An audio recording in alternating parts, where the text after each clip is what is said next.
एक अच्छा film director बनने के लिए एक अच्छा इंसान होना बहुत ज़रूरी है। जो हमारा जो काम है, उसमें हमारी छवि दिखेगी। तो चाहे मैं एक्टर हूँ, डायरेक्टर हूँ, मेरी अंदर की पर्सनैलिटी आपको मेरे काम में दिखेगी। आपने पिंक और गुलाबो सिताबों में काम किया। शायद एज आप डायरेक्शन टीम में थे। जी। अमिताभ बच्चन जी के साथ काम करके आपका क्या एक्सपीरियंस रहा? तो मुझे एक्चुअली उनके साथ काम करके हमेशा ऐसा लगता है कि जैसे किसी इंस्टीट्यूशन के साथ काम कर रहा हूँ। वो आज भी अपने काम को इतना ज़्यादा सीरियसली लेते हैं। मतलब हम सबको ऐसा लगता है कि हम शायद थोड़ा और मेहनत करनी पड़ेगी। वो हर सीन के लिए उतनी मेहनत कर रहे होते हैं जैसे शायद कोई फर्स्ट टाइम एक्टर कोई तैयारी कर रहा हो। क्रिएटिविटी समझी मैंने कि उसको भी एक साइंस की तरह अप्रोच किया जा सकता है। मतलब सिस्टम है, एक प्रोसेस है। जब आप प्रोसेस को क्रैक कर लेते हैं, तो आप किसी भी सब्जेक्ट पे काम कर सकते हैं। आप जब कोई प्रोजेक्ट लेते हो तो उसकी डिसीजन मेकिंग में ये फ़र्क पड़ता है कि ये ओटीटी को जाएगी, ये थिएटर को? बिल्कुल बिकॉज़ आज जो आप ओटीटी पे जो फ़िल्म देखना पसंद करते हैं और जो थिएटर में फ़िल्म देखना पसंद करते हैं, उसमें थोड़ा-थोड़ा धीरे-धीरे डिस्टिंक्शन आते जा रहा है। अगर आज आप सिनेमा में कोई फ़िल्म देखने जा रहे हैं, तो एक थोड़ा-सा लार्जर देन लाइफ़ देखना ज़्यादा अच्छा लगता है। एड फिल्म से फिल्म डायरेक्टर और वेब डायरेक्टर, ये ट्रांज़िशन कैसा रहा? मुझे लगता है कि हम लोग स्टोरी टेलर्स के लिए चाहे कहानी 30 सेकंड में कहनी हो, चाहे एक वेब शो में कहनी हो या चाहे एक फ़िल्म में कहनी हो, उनका पर्पस तो कहानी कहना ही है। कहानी दिल को छूती है या नहीं? कहानी आपको हँसाती है या नहीं? कहानी आपको थ्रिल करती है कि नहीं? कहानी आपको डराती है कि नहीं?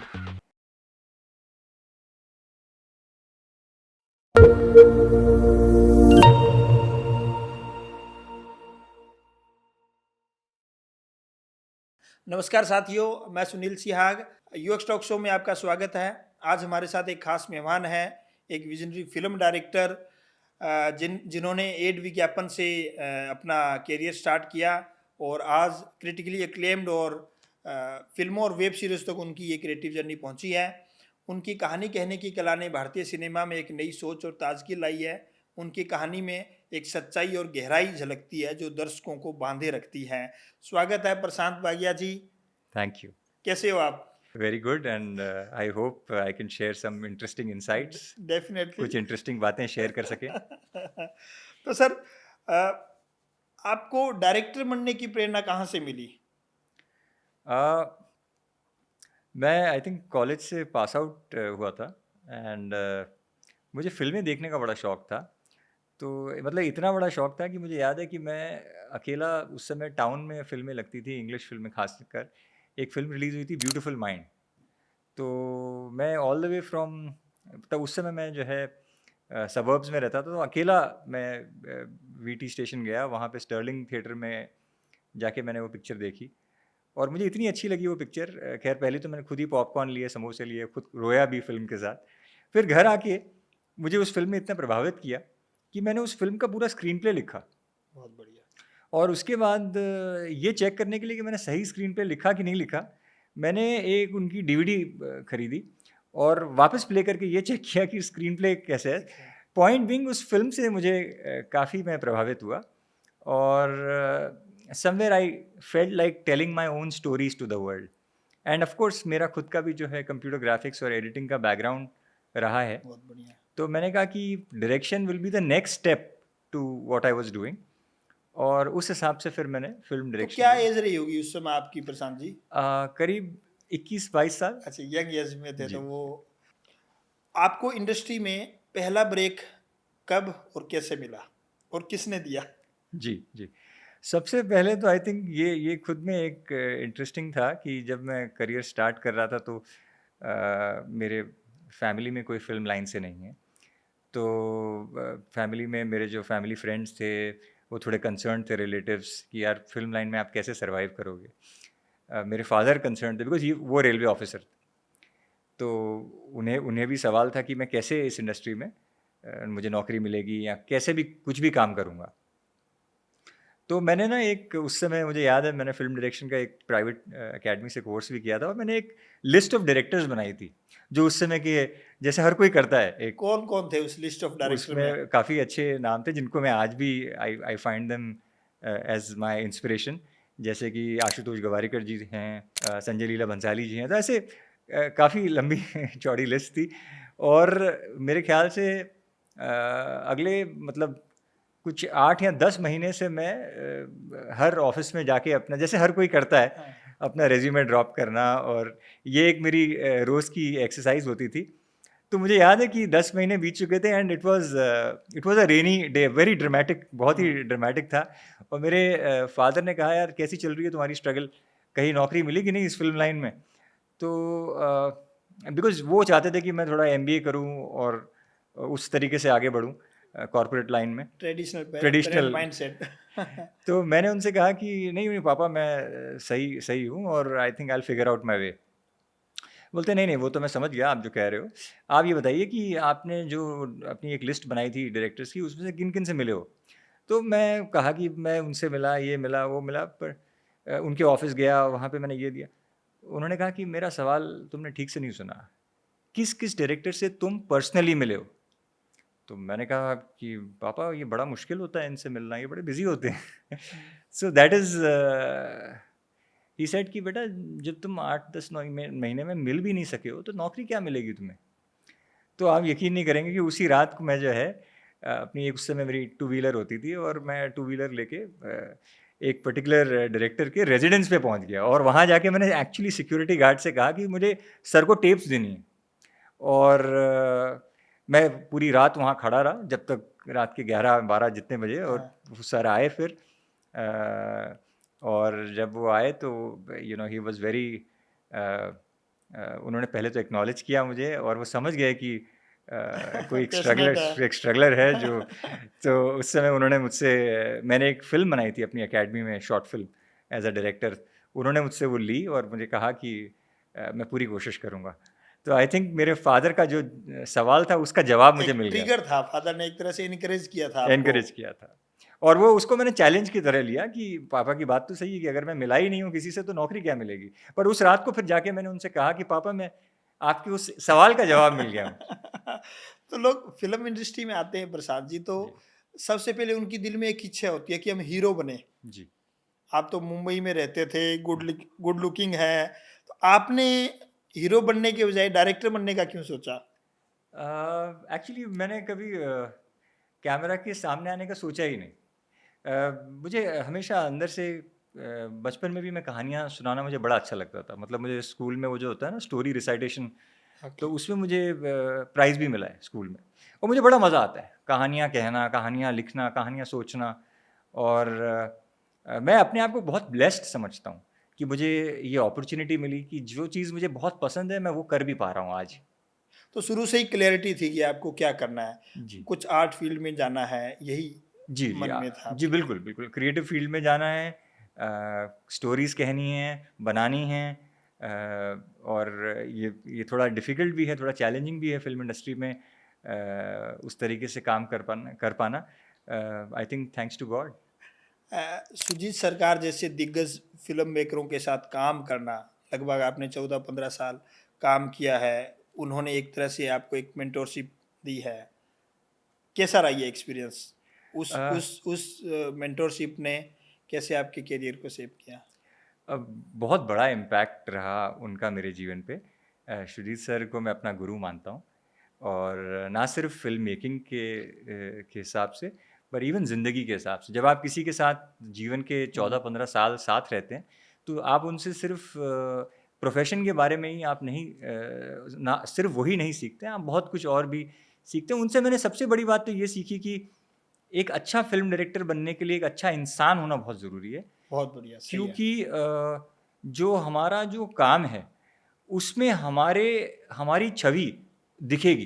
दिखेगी। तो अगर हमारे अंदर जितना आप कह लीजिए, जो सीरत ही सूरत हो जाती है। जी, जी, जी, जी। तो चाहे मैं एक्टर हूँ, सिंगर हूँ, राइटर हूँ, डायरेक्टर हूँ, मेरी अंदर की पर्सनैलिटी आपको मेरे काम में दिखेगी सर।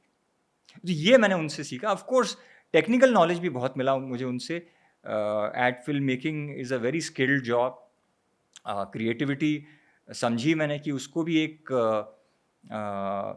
एक साइंस की तरह अप्रोच किया जा सकता है। मतलब एक सिस्टम है, एक प्रोसेस है। जब आप प्रोसेस को क्रैक कर लेते हैं, तो आप किसी भी सब्जेक्ट पे काम कर सकते हैं। एक्सपर्ट हो जाते फिर जी। आप। तो आपने एड फिल्म से ही अपने करियर की शुरुआत की थी, तो पहली एड फिल्म कैसे बनी? कोई कोई उसके पीछे ऐसी मजेदार कहानी जो आप हमसे साझा करना चाहते हो? जी, जी, आई थिंक इंटरेस्टिंग स्टोरीज़ तो हर हर कदम पे रहती हैं हमारी इंडस्ट्री में, क्योंकि हर एक कदम पे एक नई स्ट्रगल होती है। तो जब असिस्टेंट डायरेक्टर का एक एक एक दौर हुआ पूरा, तो उसके बाद जब ये डिसाइड किया कि भई अब एड फ़िल्म डायरेक्टर बनना है, तो हर चीज़ के लिए आपको एक फ़ाइट करनी होती है। फ़ाइट मतलब नॉट लिटरल फ़ाइट, बट एक आई नो, एक मशक्कत करनी फिटेस्ट ऑफ पड़ती द है। सर्वाइवल जी। फिट बैठता है फिल्म इंडस्ट्री जी। में। तो अब अगर मैं ये कहूँ कि भई मैं डायरेक्टर हूँ तो मुझे स्क्रिप्ट्स दो, तो ऐसे नहीं होता है। मतलब आपको मैंने खुद ही एक स्क्रिप्ट लिखी, एक एक इमेजिनरी कोई ब्रांड को ध्यान में रख के मैंने एक लड़का और एक लड़की के ऊपर एक पूरी 1 डेढ़ पेज की एक एड फ़िल्म खुद लिख दी। और मुझे याद है कि मेरे दोस्त थे ऑफ़िस में, प्रोड्यूसर दोस्त, उन्होंने मुझे जो है कहा, यार ये बड़ी प्यारी लिखी है आपने ये एड। और मुझे एक्चुअली लिटरली उन्होंने पुश कर दिया शुरीदा के पास जाके मैं नरेट करूँ, तो मैंने उन्हें फिर नरेट की, तो उनको भी बहुत अच्छी लगी। तो उन्होंने कहा, यार एक काम कर, तू मेरी जो अपनी एक ऐड है उसके अगले दिन तू ये ऐड शूट कर ले। हाँ, and that's how I actually shot it. And वो ऐड थी शादी.com, वो मेरी शोरील की सबसे पहली ऐड फिल्म है, जो अच्छा हमने पहले फिल्म शूट कर दी, अगेन थैंक्स टू दादा and thanks to all the cast and crew कि वो फ़िल्म बन पाई। और उससे फिर ये हुआ कि उससे मुझे ढेर सारा काम मिला और आज भी मिलता है उस फ़िल्म को देख के। और फिर वो फ़िल्म हमने शादी.com को दे दी। And literally we didn't charge them too much money, it was just token money little bit and that's it. बहुत बढ़िया। जी, जी, जी। अच्छा, आपकी हिज स्टोरी काफ़ी क्रिटिकली एक्लेम्ड एक क्रिएशन है, तो उसकी शुरुआत कैसे रही? कैसे उससे आप जुड़े जी, और उस प्रोजेक्ट में क्या-क्या चैलेंजेस आए? जी। तो हिस्टोरी बड़ी ये मेरा पहला लॉन्ग फॉर्मेट था जो मैं डायरेक्ट करने वाला था as a director. As a assistant, chief assistant, associate तो मैंने पहले काफ़ी फिल्मों में काम किया था पास्ट में। हुँ, लेकिन as a director myself ये मेरा हुँ, पहला लॉन्ग फॉर्मेट था। हुँ, तो सबसे पहले तो thanks to Ekta Kapoor ji, thanks to Tanveer Bookwala, वो प्रोड्यूसर्स थे उस प्रोजेक्ट के। और उन्होंने मुझे मतलब मुझ पे भरोसा किया, बिकॉज़ एक स्क्रिप्ट को तैयार करने में 1-2 महीने नहीं, सालों लगते हैं हुँ, कई बार। और उस स्क्रिप्ट को भी बहुत मेहनत से बनाया गया था। इनफैक्ट सुपर्ण वर्मा, ऋतु भाटिया इन्होंने मिलके, और एकता जी खुद इन्वॉल्व होती हैं स्क्रिप्ट में, और उसको डेवलप किया गया था काफ़ी टाइम से। 1 डेढ़ साल से वो तैयार हो रही थी। उस समय इनफैक्ट कोविड का फर्स्ट लॉकडाउन खुला ही था, 2020 की बात है। और मैं इनफैक्ट एक फ़ीचर फ़िल्म की स्क्रिप्ट लेके गया था उनके पास, तनवीर जी के पास। और उन्होंने कहा, हाँ यार ये तो बड़ी अच्छी है, दे दो मुझे तो। लेकिन उस समय इत्तेफ़ाक की बात ये थी, किसी और प्रोड्यूसर को हमने दी हुई थी। तो पर उन्होंने कहा कि कोई बात नहीं, आप मेरे लिए एक वेब शो करेंगे? और उस तरीके से फिर उन्होंने मुझे हिज स्टोरी ऑफ़र की। स्टोरी। जब मैंने उसकी स्क्रिप्ट सुनी और आइडिया सुना, तो मुझे एक्चुअली बहुत अच्छा भी लगा, क्योंकि थोड़ा चैलेंजिंग भी था ये सब्जेक्ट। उसमें एक होमोसेक्सुअलिटी का एक एंगल टच किया गया था, बट कहानी बहुत सेंसिटिव थी। मतलब एक it is a story of a husband जो अपनी पूरी फैमिली के साथ रह रहा है, वाइफ और बच्चों के साथ।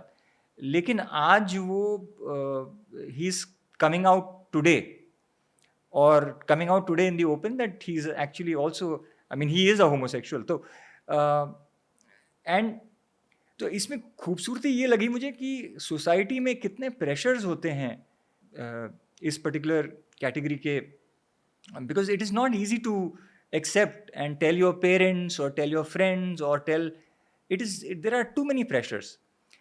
तो उस उस सब्जेक्ट को बड़े सेंसिटिविटी के साथ हैंडल करना, उन लेयर्स को पकड़ना, ये मेरे लिए एक चैलेंज था कि वो जो डेप्थ है इस सब्जेक्ट की, हुँ, जो राइटिंग में दिख रही थी मुझे, तो मेरे लिए भी ये चैलेंज था कि मैं उसको स्क्रीन पे मैं ला सकूं। और touchwood by the grace of God I got really good actors for my first web show, चाहे सत्यदीप मिश्रा हों, प्रियामणि जी हों, या मृणाल थे, तो all of them were fantastic and they did a very good job.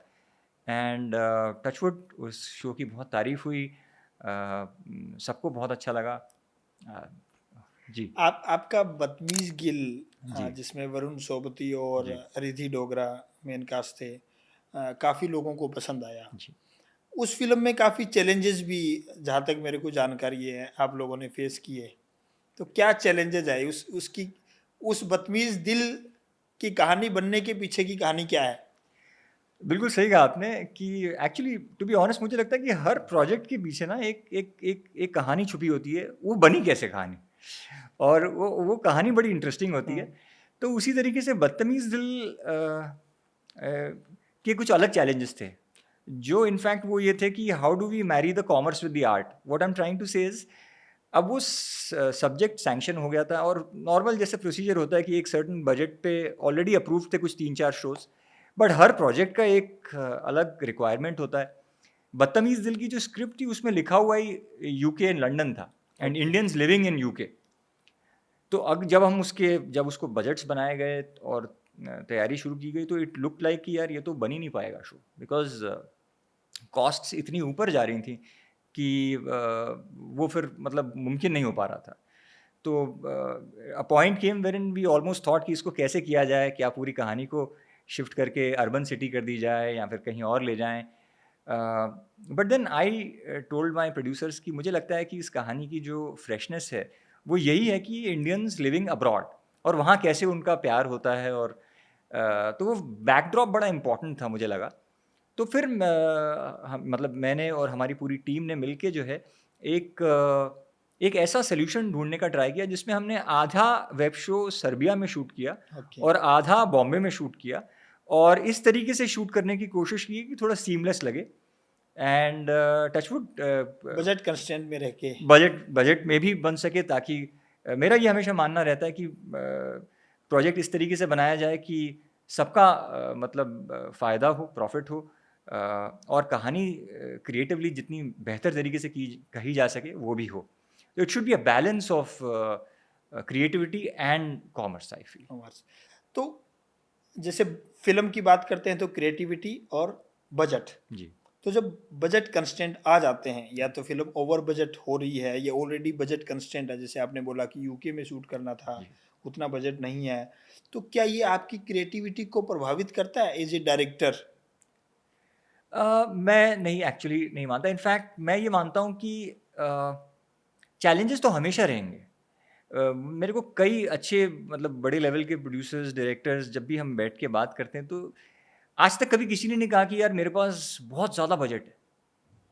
चाहे वो बजट हमेशा कम होता है। बजट हमेशा कम होता है, चाहे 15 करोड़ की फ़िल्म बन रही हो या 50 करोड़ की फ़िल्म बन रही हो या 100 करोड़ की और फ़िल्म बन हर रही फिल्म ओवर बजट होती है। हो। और हर फ़िल्म को एक चैलेंज होता है कि उसको किस तरीके से उस स्क्रिप्ट को जस्टिस किया जा सके। तो आपका जो सवाल था कि मैं ये कहूँगा कि कॉम्प्रोमाइज़ नहीं उस इम्प्रोवाइजेशन। इम्प्रोवाइज़ेशन कैसे किया जा सके, उसको बेस्ट रिज़ल्ट कैसे दिया जा सके, वो एक चैलेंज रहता है and I think that is the fun of otherwise what is the मतलब अगर आपको इंटीरियर रूम भी अगर यूके में ही जाके शूट करना है, तो फिर आपने सीखा क्या अब तक? यही तो चैलेंज है कि आप जो है इस तरीके से शूट करें, इस तरीके से करें कि पता ही ना पड़े कि वो कहाँ था और सीमलेस हो। जैसे कि हमने इनफैक्ट जमुना पार में भी आधा दिल्ली में और आधा बॉम्बे में शूट किया, तो वो भी एक सीमलेस शूट है। आपको पता नहीं पड़ेगा कि दिल्ली कहाँ है, बॉम्बे कहाँ है। Just giving an example. जी, जी। तो आप आपकी अभी रूमी की शराफत एक जी, नई फिल्म आने वाली है। जी, ये कब रिलीज हो रही है, और जी, इसके बारे में कुछ बताइए दर्शकों को, क्योंकि जी, न्यू रिलीज है शायद। ज़्यादा कुछ इसके बारे में पब्लिक डोमेन में है नहीं। जी। जी, रूमी की शराफ़त जो है it's very close to my heart because ये मेरी पहली इनफैक्ट यही स्क्रिप्ट थी जो मैं तनवीर के पास ले गया था ओके। और ये 2 एफटीआई के राइटर्स हैं, श्वेता और जीत, उन दोनों ने लिखी है। और बहुत ही प्यारी स्टोरी है ऑफ एक लड़की है जो बिंडकी से है, छोटे से गाँव यूपी में और वो दिल्ली आके अपनी यूपीएससी की पढ़ाई भी कर रही है, लेकिन साथ-साथ उसके खर्चे भी हैं, तो वो किस तरीके से मैनेज कर रही है। मैनेज कर रही है और तो वो पैसे के लिए वो पल्प फिक्शन लाइन में घुसती है। तो उसकी एक जर्नी है बहुत ब्यूटीफुल। ये फ़िल्म हमने बनाई है, मैडॉक कंपनी है। उन्होंने ये मौका दिया हमें बनाने का एंड अभी जो है we are about to start with hopefully we will start with the post production and जल्दी भगवान करे तो रिलीज़ ये हो। थिएटिकल रिलीज है या ओटीटी? ये अभी आई थिंक बात चल रही है स्टूडियोज़ के साथ कि किस तरीके से रिलीज़ करेंगे। आप जब कोई प्रोजेक्ट लेते हो तो उसकी डिसीजन मेकिंग में ये फ़र्क पड़ता है कि ये ओटीटी को जाएगी, ये थिएटर को, है ना, थिएटिकल रिलीज है। बिल्कुल बिकॉज़ सी अब धीरे-धीरे क्या ये भी हो रहा है ना कि आज जो आप ओटीटी पे जो फ़िल्म देखना पसंद करते हैं और जो थिएटर में फ़िल्म देखना पसंद करते हैं, उसमें थोड़ा-थोड़ा धीरे-धीरे डिस्टिंक्शन आते जा रहा है।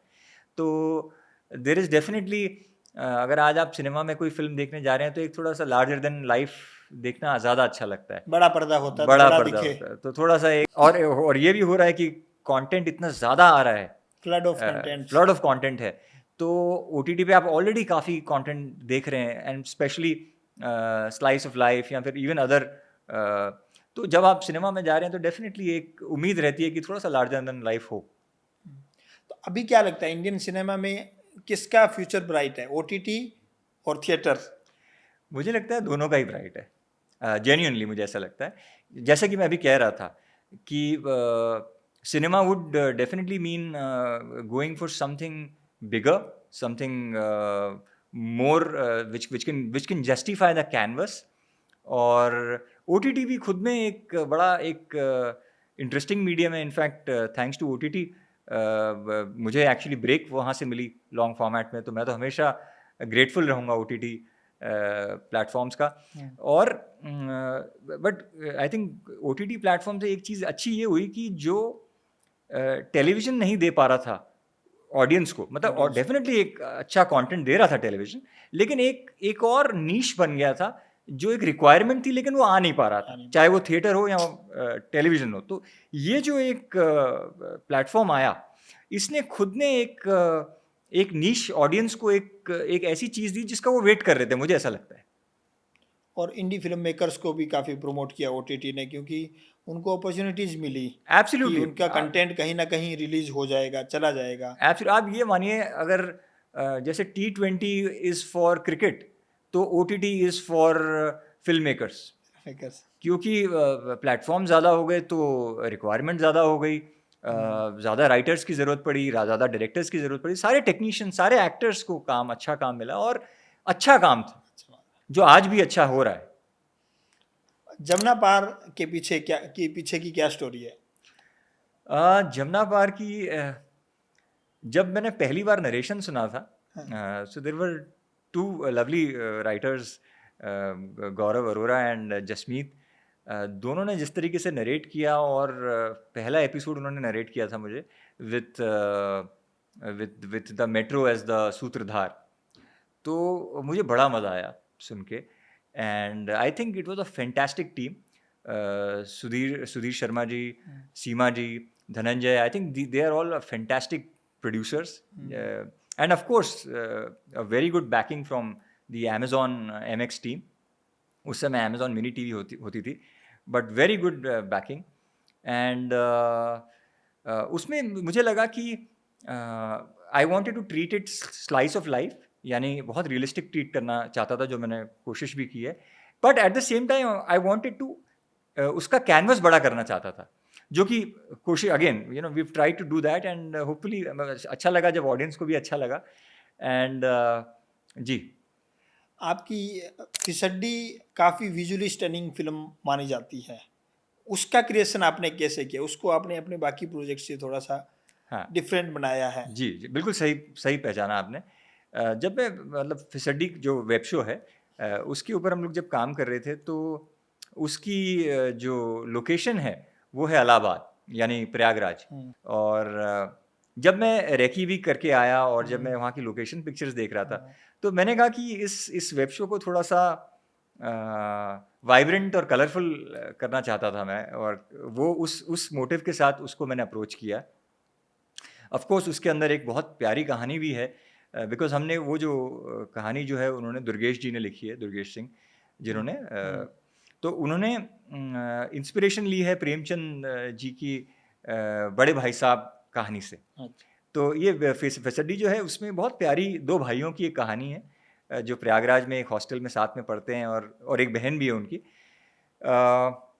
तो मैंने एक अलग कलर पैलेट, एक अलग स्टाइल और एक अलग तरीके से उसको हैंडल करने का ट्राई किया, एंड अच्छा लगा ओवरऑल। अच्छा, एड फिल्म से जी, फिल्म डायरेक्टर और वेब डायरेक्टर, ये जी। ट्रांजिशन कैसा रहा? इसमें स्मूथली हो गया या चैलेंजेस आए? अ, सही बताऊँ तो मुझे लगता है कि हम लोग स्टोरी टेलर्स हैं। स्टोरी टेलर्स के लिए चाहे कहानी 30 सेकंड में कहनी हो, चाहे एक वेब शो में कहनी हो या चाहे एक फ़िल्म में कहनी हो, डेफ़िनेटली तीनों की अलग-अलग सिंटैक्स है, अलग-अलग ग्रामर है। But at the heart of it hmm, उनका पर्पस तो कहानी कहना ही है। कहानी दिल को छूती है या नहीं? कहानी आपको हँसाती है या नहीं? कहानी आपको थ्रिल करती है कि नहीं? कहानी आपको डराती है कि नहीं? ग्रामर अलग-अलग है। बट एड फ़िल्म से पहले तो ये सीखा मैंने कि एक कहानी को 30 सेकंड्स में कैसे कहा जाए, उसकी डिटेलिंग कैसे की जाए, उसको उस छोटे से ड्यूरेशन में ही उसको इम्पैक्ट कैसे क्रिएट किया जाए, उस छोटी सी फ़िल्म के लिए स्टोरी बोर्ड बनाना, तैयारी करना, रिसर्च करना, उस कहानी को जस्टिस किया जा सके। जब हमने 30 सेकंड में ये करना सीख लिया, तब जब हमें चाहे वेब शो में हमें थोड़े लॉन्गर ड्यूरेशन लेटर से 30-35 मिनट्स के एपिसोड की ड्यूरेशन मिली तो ये लगा कि अब हर सीन को उसी तरीके से जस्टिस कर सके, उतनी ही तैयारी करें, उतनी ही रिसर्च करें, ताकि मैक्सिमम उसमें हम कनेक्ट कर पाएँ। तो मुझे लगता है कि सिंटैक्स अलग-अलग हो सकता है, ग्रामर अलग-अलग हो सकती है, लेकिन कहानी तो कहानी है।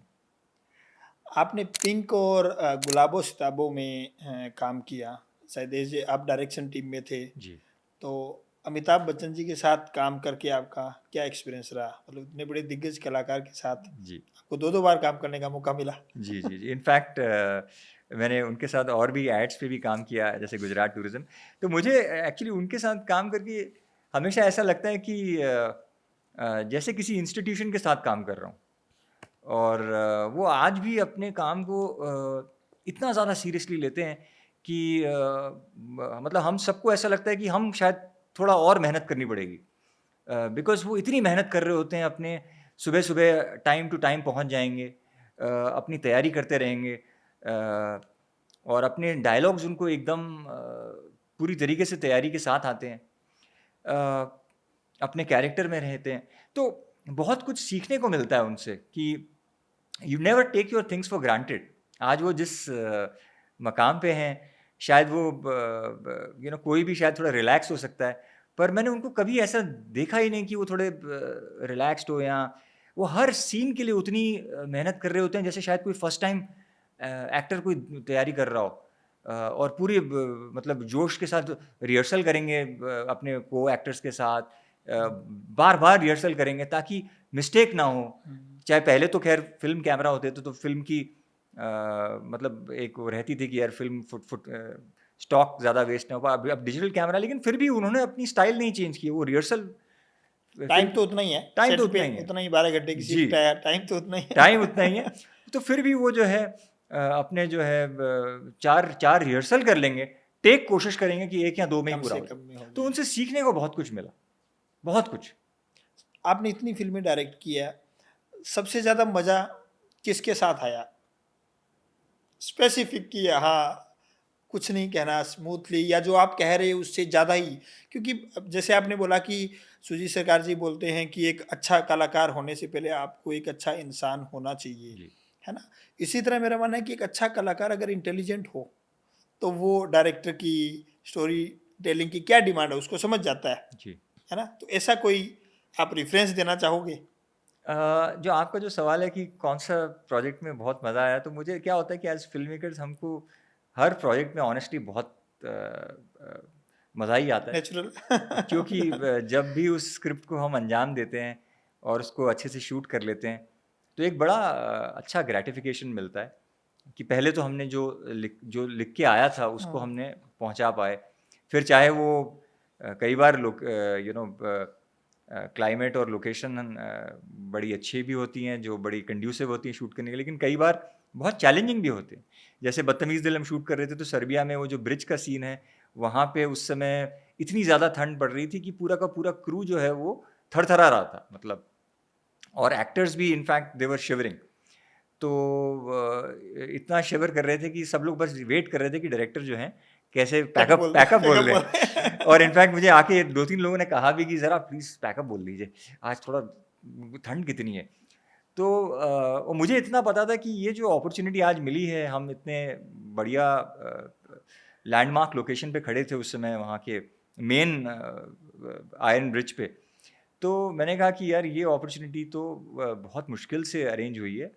And what we did is, हमने फिर बहुत सारे हीटर्स मंगवाए और सारे एक्टर्स की तरफ डायरेक्शन करके, ताकि एटलीस्ट वो शिवर ना करें, अपना बेस्ट दे पाएँ। और वहाँ की फिर एक वहाँ की एक रम है या ब्रांडी है, सॉरी, कॉल्ड राखिया, हाँ। जिससे थोड़े से वार्म रहते हैं, हमने वो मंगाई, ताकि अब खैर ये सुनने में इस समय लगेगा कि यार ये तो मज़ा मस्ती चल रही होगी, बट ऐसा नहीं है बिल्कुल। उस समय जो है वहाँ पे पैर में पानी है और जूतों के अंदर, और बड़ा मुश्किल है वहाँ पे खड़ा होके शूट करना और परफॉर्म करना। So credit to the cast and crew. तो हर प्रोजेक्ट की एक चैलेंज होती है और अच्छा लगता है, और तब और भी अच्छा लगता है जब ऑडियंसेस और क्रिटिक्स को भी अच्छा लगे।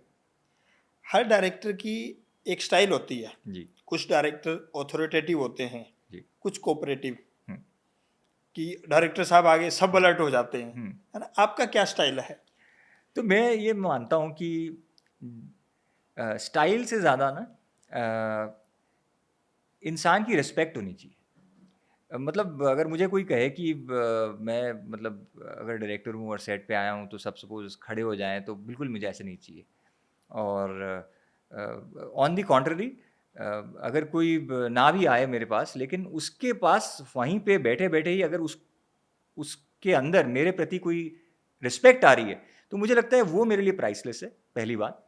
क्योंकि वो रिस्पेक्ट जो है वो एक कोवर्कर की अपने डायरेक्टर की तरफ अंदर से आती है, मुझे लगता है वो प्राइसलेस वो है। म्यूचुअल है। हाँ, ना कि मैं मतलब कोई अथॉरिटी दिखाऊं या कोई मतलब कोई स्टाइल स्टेटमेंट हो। अथॉरिटी आई मीन टू से कि जी जी कुछ कुछ लोगों को कड़क समझते जी हैं, जी वो जी ऑथोरिटेटिव है नहीं, जी जी। लेकिन सेट पे कि अरे डायरेक्टर साहब आ गए हैं, हाँ ये बोलेंगे। कुछ थोड़े से लाउड शॉर्ट हाँ। टेम्पर उस तरह भी होते हैं, तो नहीं, उस इनफैक्ट सेंस मुझे में मुझे तो ये भी आप लगता काम है, अनुकूल डायरेक्टर। मुझे इनफैक्ट लगता है, इनफैक्ट शायद जो मैं अपने सीनियर से सीखा भी है, कि चूंकि इतना ज़्यादा केओस रहता है सेट पे और बहुत सारे लोग होते हैं, तो मुझे तो लगता है कि इनफैक्ट काफ़ी बड़ी रिस्पॉन्सिबिलिटी है, मोर देन, कहते हैं ना कि पावर से भी ज़्यादा बड़ी बात होती है रिस्पॉन्सिबिलिटी।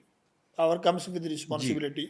जी। तो रिस्पॉन्सिबिलिटी ये है कि ये जो आज जो 100-150 लोग मिलके हम बना रहे हैं, कभी कभी ज़्यादा बड़ा भी यूनिट होता है, तो इस पूरी यूनिट की एक रिस्पॉन्सिबिलिटी है। प्रोड्यूसर, स्टूडियो, प्लेटफॉर्म्स, फाइनेंसर जो भी इन्वॉल्व हैं, उन्होंने एक भरोसा दिखाया है उस स्क्रिप्ट को लेके मुझ पे, कि उसको तो it is a job of very big responsibility. And the best thing is to keep काम एंड अपने काम पे ध्यान दें, और जिसके अंदर अगर रिस्पेक्ट आए, अगर अंदर से आए, तो वो ज़्यादा खूबसूरत है, और अच्छा, दिखाने की भी कोई ज़रूरत नहीं। सही। अभी हाल ही में आपने एक प्रोजेक्ट किया है ओलिव ग्रीन पॉजिटिव, जी और जहाँ तक मेरी जानकारी है उनके सूत्रधार हैं कुलप्रीत यादव जी, जी जो कि मेरे अच्छे दोस्त भी हैं और डिफेंस बैकग्राउंड से हैं। जी और उस फिल्म में लगभग हर आर्टिस्ट कहीं ना कहीं आर्मी बैकग्राउंड से आता है, और वो फिल्म भी आर्मी के एक सब्जेक्ट पे है। जी। तो फौजियों के साथ काम करने का आपका ये कैसा एक्सपीरियंस रहा, कैसे डिफरेंस लगा? तो सबसे पहले तो ये कहूँगा कि आप खुद भी एक फ़ौजी हैं एयरफोर्स से। You are absolutely right. Olive green में जो है मुझे मौका मिला सारे फ़ौजियों के साथ काम करने का।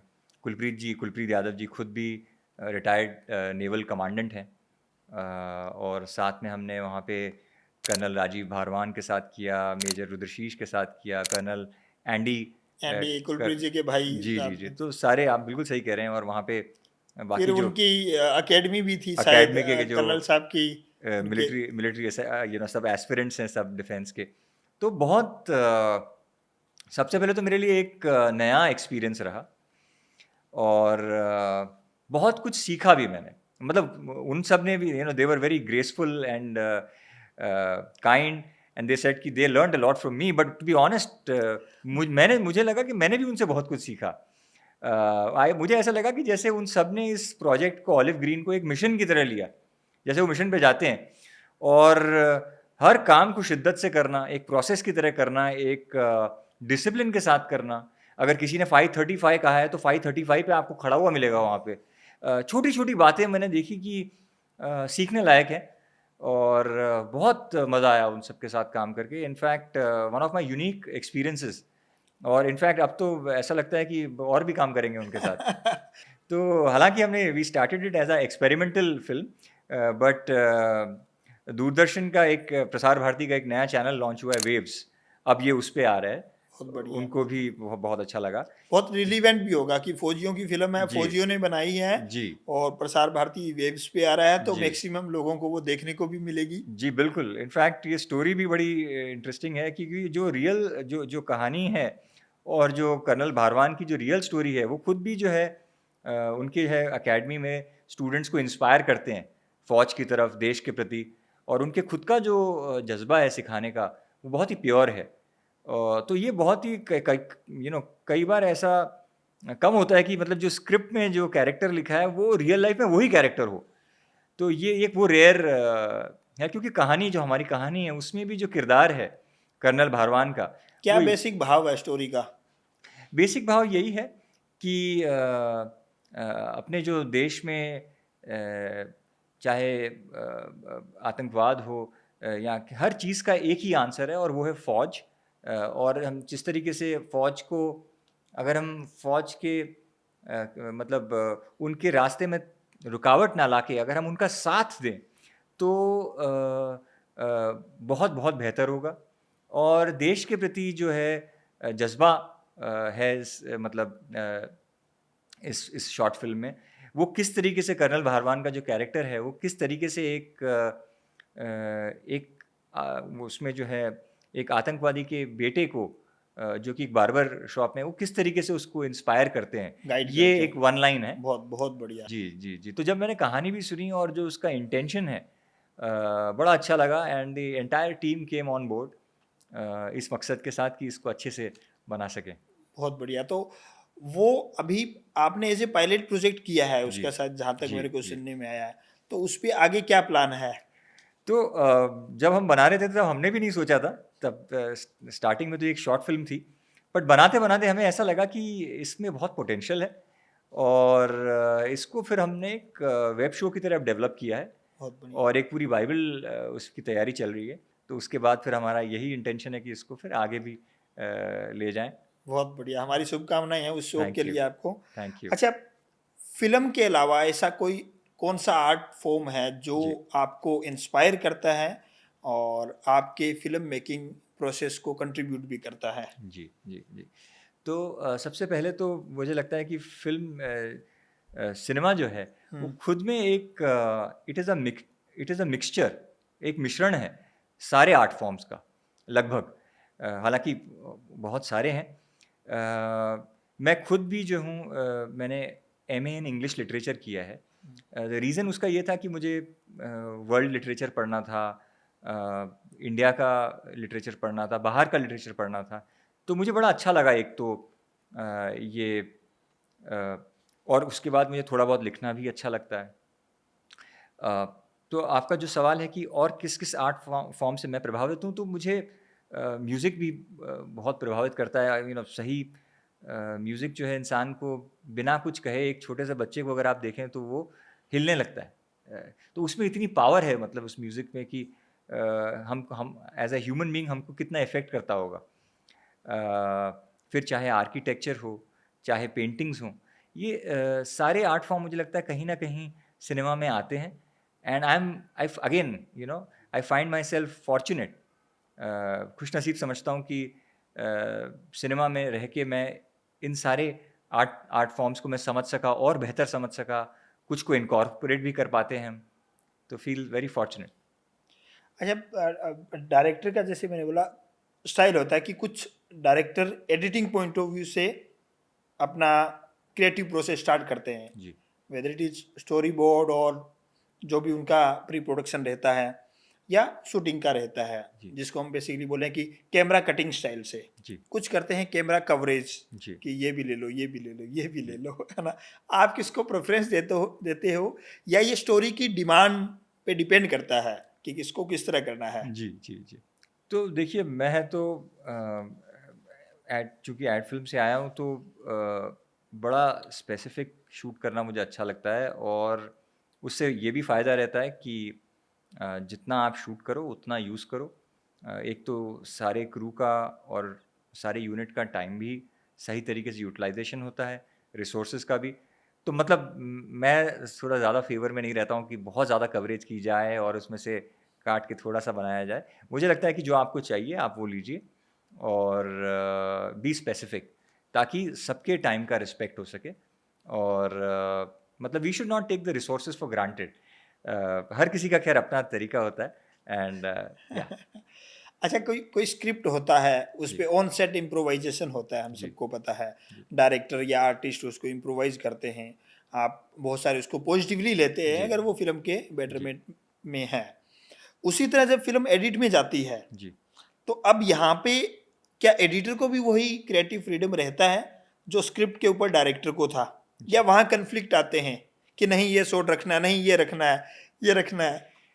ऐसा अ, हुआ स्पेसिफिक कोई इंसिडेंट? नहीं, नहीं, आपने बिल्कुल सही सवाल बोला है। आई थिंक इम्प्रोवाइज़ेशन तो ऑनेस्टली हर पड़ाव पे रहता है और ये एक तरीके से उसका प्रेरोगेटिव भी रहता है, जो भी उस डिपार्टमेंट का हेड है, चाहे वो म्यूज़िक की लेवल पे हो, एडिट की लेवल पे हो, राइटिंग की लेवल पे हो, डायरेक्शन की लेवल पे हो। तो एडिटर अगर एडिट करते वक़्त जैसे ऑलिव ग्रीन की ही बात करूँ तो एक सीन है जो मुझे याद है उन्होंने इस तरीके से एडिट किया कि scene shoot ending towards the end he cut it to the next scene hmm, और नेक्स्ट सीन में जाने के बाद वापस इस सीन पे लौटे वो हुँ, एडिटर ने और ये ऐसा स्क्रिप्ट में नहीं था ना कि मैंने शूट किया था पर जब मैंने उनका देखा Sandeep Singh is the editor hmm. उन्होंने मेरे साथ जमुना पार भी एडिट किए वेरी गुड एडिटर हिमसेल्फ तो I really loved it the way he did that and I said wow मैंने तो ऐसा देखा ही नहीं था और आपने ये जो टच दिया है बहुत खूबसूरत है और I think I loved it we kept it बहुत बढ़िया। अच्छा, आपने विक्की डोनर जो हाँ आयुष्मान खुराना की फ़िल्म थी, जी लोगों को बहुत पसंद आई थी, एक डिफरेंट सब्जेक्ट था। उसमें आपने चीफ असिस्टेंट डायरेक्टर काम किया था। जी तो उस फ़िल्म मेकिंग के दौरान आपके क्या एक्सपीरियंस रहे? और उन एक्सपीरियंस के बेसिस पे आप नए एस्पायरिंग जो फ़िल्म डायरेक्टर्स हैं, उनको क्या मैसेज देना चाहेंगे? जी, तो ये फ़िल्म मेरे करियर में बड़ी इम्पोर्टेंट थी क्योंकि as a chief assistant director ये मेरी पहली फ़िल्म थी शुजित दा के साथ। अब तक मैं असिस्टेंट था, अब प्रमोट हुआ था एक तरीके से। बहुत बढ़िया। तो काफ़ी जवाबदारी थी सर पे उस समय। हुँ, पर मैंने एक चीज़ सीखी कि ये शुजित दा के लिए भी ये फ़िल्म बहुत इम्पोर्टेंट थी क्योंकि उससे पहले उनकी यहाँ आई थी, जो कि क्रिटिकली बहुत हिट हुई थी। और एक और हमने बीच में बनाई थी फ़िल्म, उसका नाम था जॉनी मस्ताना, जो रिलीज़ नहीं हो पाई थी, जो बहुत अच्छी फ़िल्म बनाई है शुजित दा ने। तो ये फ़िल्म बड़ी इम्पोर्टेंट थी हमारे लिए क्योंकि कंपनी ने खुद के ही पैसे डाल के हम लोग पहले स्टार्ट किया था। फिर ऑफ़ कोर्स बाकी प्रोड्यूसर्स भी आ गए थे, जॉन और इरोस और बाकी सारे प्रोड्यूसर्स। तो ये फ़िल्म एक तो एक एक फ्रेश स्टोरी लाइन के साथ आई थी जो जूही ने लिखी थी, जूही चतुर्वेदी जी। और मैंने ये सीखा कि शुजिता ने किस तरीके से अपना कन्विक्शन रखा एक नए सब्जेक्ट पे और उसको अच्छे से कहने की कोशिश की और हमने बहुत ही शू स्ट्रिंग बजट पे लेकिन उसको अच्छे से अच्छा लुक एंड फील देने की पूरी कोशिश की और उसका जो सोल है वो कैप्चर करने की कोशिश की तो ये काफ़ी एस्पायरिंग फिल्म मेकर से अगर आपने कहा कि क्या इससे इसमें आई थिंक हम सबको ये सीखने को मिलता है कि अगर हम कहानी का सोल पकड़ लें तो अ, कपड़े शायद हो सकता है ऊपर-नीचे हो जाएँ थोड़े बहुत। कपड़े मेरा मतलब कॉस्ट्यूम से नहीं है। मेरा मतलब है लुक एंड फील या ओवरऑल हो सकता है। बट अगर आपका सोल सही है फ़िल्म का स्टोरी का, तो चांसेस है कि बेहतर होगा। मतलब मतलब अगर कोई आपका कोई भी फ़िल्म बजट की मोहताज नहीं है। जी, बिल्कुल, ये मेरा पॉइंट है, कि कई बार क्या होता है कि आपकी अ अ, बजट सही है, लुक एंड फ़ील सही है, लेकिन आपका सोल ही मिसिंग है, तो वो नहीं चल पाएगा। वैसे आइडियली तो ये होना चाहिए कि आपकी कहानी की सोल भी हुँ, ज़बरदस्त है और लुक एंड फ़ील भी बहुत अच्छा है, अगर बजट्स अलाउ करें। जो कि कई बार करते भी हैं। पर अगर एस्पायरिंग फिल्म मेकर्स के लिए यही एक लेसन है जो मेरे लिए भी है कि budget is not the only way to reach out to your audience and to connect with your audience. आमतौर पर नए डायरेक्टर्स क्या गलतियां करते हैं और उनसे वो कैसे बचें? जी, तो आई थिंक सबसे पहले जो मैंने मतलब थोड़ी देर पहले जो मैं कह रहा था वो बड़ा इम्पोर्टेंट है सबके लिए, वो ये है कि we should not fall into the trap of यार कि मैं डायरेक्टर हूँ। ये बड़ा ट्रैप है। इसमें ना जाके बल्कि आप ये सोचें कि इस कहानी को ये पूरी टीम मिलके बना रही है, और अगर कोई एक टीम मेंबर कुछ कह रहा है तो उसको ध्यान से सुने और उस सजेशन को इनकॉर्पोरेट कर सकते हैं या नहीं कर सकते हैं वो तो आप ही का प्रेरोगेटिव है, लेकिन ध्यान से सुनना बहुत ज़रूरी है। ग्राउंडेड रहें और जितना हो सके अपने आप को काम रखें, बिकॉज वैसे ही इतना केओस है, तो बी काम एंड फोकस करें अपनी स्क्रिप्ट पे, परफॉर्मेंसेस पे, लुक एंड फील पे, उस पे ज़्यादा ध्यान दें और बाकी सब ट्रैप में ना जाएं। ऐसा कोई स्पेसिफिक जॉनर और थीम जिसको आप एक्सप्लोर करना चाहते हो, जी आपको लगता है कि नहीं अभी तक मेरे को ऐसा मौका नहीं आया कि मैं ये भी कर पाता, जी ये भी कर पाता? नहीं नहीं बिल्कुल सही आपकी बात है। तो एज अ फिल्म मेकर हम हमेशा चाहते हैं, एज एन आर्टिस्ट भी कहूँगा, you know to we want to try different different genres, different different stories. जैसे हिस स्टोरी में पूरा ड्रामा था, बदतमीज़ दिल में रोमांस एंड कॉमेडी थी, जमुना पार थोड़ा slice of life, again drama comedy. तो अब जो है ऑलिव ग्रीन में मुझे थोड़ा सा एक्शन का मौका मिला, और आगे चल के मैं जो है थ्रिलर को भी मतलब मेरा ये मानना है कि एज अ फिल्म मेकर, जैसे कि हम लोग ऐड में भी करते थे कि इस स्क्रिप्ट को जस्टिस कर सके, चाहे वो फिर किसी भी जॉनर से हो, वी आर स्टोरी टेलर्स, और जो भी ट्रीटमेंट ज़रूरी है उस स्क्रिप्ट के लिए, उस ट्रीटमेंट की तैयारी करना, रिसर्च करना, I believe in the process for different genres के लिए डिफरेंट प्रोसेस। बहुत बढ़िया। अच्छा, जब नया प्रोजेक्ट मिलता है तो उस पे बहुत सारी एक्सपेक्टेशन होती है, as a artistic point of view से होती है, आपकी अपनी भी एक्सपेक्टेशन रहती है, और commercial business point of view से प्रोड्यूसर की या हाउस की भी एक्सपेक्टेशन रहती है। और उन एक्सपेक्टेशन से क्या कोई प्रेशर आता है, जी और अगर आता है तो उसको कैसे मैनेज करते हैं आप? जी, तो वैसे ही जो है मैनेज करते हैं, शायद जैसे क्रिकेट में आप अगर आप अपनी अगली बॉल पे फोकस करें तो आप पूरे मैच की टेंशन लेने की ज़रूरत नहीं पड़ेगी, आप अगले पल की। तो उसी तरीके से फिल्म मेकिंग में हमें लगता है कि we should focus on today. आज मैं ये सीन शूट करने वाला हूँ, या फिर कल मैं ये सीन शूट करने वाला हूँ, इसको मैं कैसे हैंडल करूँगा, इसका शॉर्ट ब्रेकडाउन क्या होगा, या इसको बेस्ट से बेस्ट कैसे किया जाए। तो जितना ज़्यादा हम एक पॉइंट बीइंग जितना हम उस प्रॉब्लम को बड़ा बना देंगे, उतना थोड़ा डिफ़िकल्ट होगा समझना। उसी चीज़ को अगर हम छोटा बना दें कि यार मेरी आज की तैयारी में तो ये 3 सीन हैं, इन 3 सीन की मैं तैयारी कैसे करूँ? अच्छा, उन 3 सीन से भी अगर मैं नीचे आऊँ तो इस सीन में अगर आज का मेरा पहला शॉट क्या है, मैं उसकी तैयारी क्यों ना करूँ? तो जितना हम डिटेल में जाके तैयारी करेंगे, उतना ज़्यादा प्रेशर्स कम हो जाएँगे, and you just have to show up, just be there. As as a film director और एज ए आर्टिस्ट अपने आप को कैसे मोटिवेट रखते हो? जी। क्योंकि इस इंडस्ट्री में अप डाउन चलता रहता है, अच्छे बुरे दौर आते रहते हैं, तो कैसे मोटिवेटेड रहते हो? सी आई थिंक मोटिवेट तो इस तरीके से भी होते हैं कि ऐसा क्या नया हम कह सकें। हम आए हैं as a story teller industry में, तो क्या मैं एक ऐसी नई कहानी कह सकूं, या अगर कहानी ना हो तो उसी कहानी को क्या मैं एक नए तरीके से कह सकता हूं क्या? क्या मैं एक different look and feel create कर सकता हूँ क्या? तो I think without of course looking forced और इनऑर्गेनिक भी ना लगे, तो किस तरीके से मोटिवेटेड इस तरीके से रहते हैं कि क्या नयापन मैं ला सकूं, वो एक ड्राइव है। उसको कहने के लिए एक तो ये पार्ट हो गया, और दूसरा we should not let the failures और सक्सेस, मतलब ये जो कहते भी हैं बिल्कुल सही है, ये जिस तरीके से ये एक तरीके से प्रोवर्ब भी है कि don't take it to your heart, and it's true, don't take it to your head, don't take it to your heart, don't become too serious. हमारा काम है हर कहानी को बेहतरीन तरीके से कहना। किसी को शायद ऑडियंसेस बहुत ज़्यादा प्यार देंगी, शायद किसी को ऑडियंसेस थोड़ा शायद कम प्यार दें, लेकिन हम तो यही चाहेंगे कि ज़्यादा से ज़्यादा प्यार मिल सके, काम को सराहना हो सके। But I think that is a big motivation कि एक नई कहानी कही जाए, एक नए तरीके से कही जाए, ताकि लोगों को भी अच्छी लगे। जब आप फिल्म नहीं बना रहे होते हो, किसी फिल्म की प्रिपरेशन नहीं कर रहे होते हो, तब आप क्या करते हो? दो तीन चीज़ें बहुत अच्छी लगती है मुझे। एक तो मेरा बच्चा है छोटा सा, उसके साथ खेलना बड़ा अच्छा लगता है क्या मुझे। नाम है बच्चे का? हयान। हयान।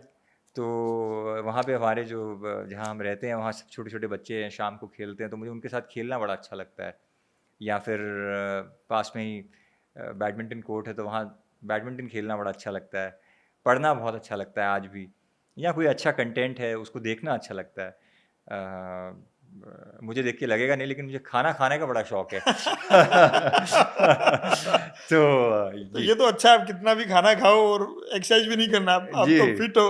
जी जी, ये थोड़ा सा जेनेटिकली फ़ायदा हो गया, तो मक्खन भी थोड़ा एक्स्ट्रा खा लेता हूँ। जी। बहुत बढ़िया। अच्छा, बहुत सारे लोग बोलते हैं कि अच्छा आर्टिस्ट बनना है या जी। अच्छा डायरेक्टर बनना है तो बहुत सारी फिल्में देखो। हुँ। आप कितनी फिल्में देखते हो? नहीं, मैं बहुत सारी तो ऑनेस्टली नहीं देख पाता हूँ, क्योंकि मुझे थोड़ा-सा सिलेक्टिव हूँ।